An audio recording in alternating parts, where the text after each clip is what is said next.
આપણા બધાનું એક જ તાન, મળો ભગવાન. બસ આપણે એમ જીવીએ છીએ ને એમ જીવવાનું છે ને પહોંચી જવાનું છે.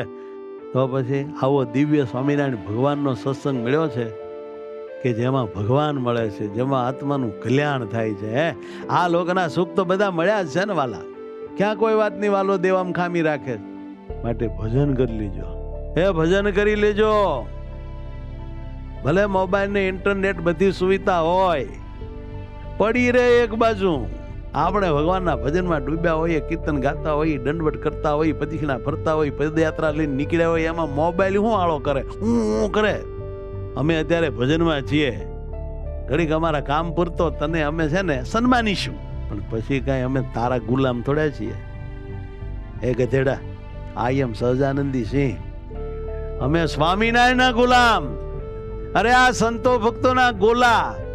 પણ મોબાઈલ, મોબાઈલ ભાઈલા, તારા ગોલા અમે નહીં. તારા ઉપાસક હશે દુનિયામાં ગણાય, અમે નહીં. હા, ભૂલો પડતો નહીં. અમે સ્વામિનારાયણના ઉપાસક છીએ. આમ ખબરદાર થઈને રહેવું, કાં બોલ્યા નહીં. મોબાઈલ જેવો તો કોઈ નાલાયક નહીં. ભાઈ સાંભળો, ગધાડાના દાસ થાજો, કૂતરાના દાસ થાજો.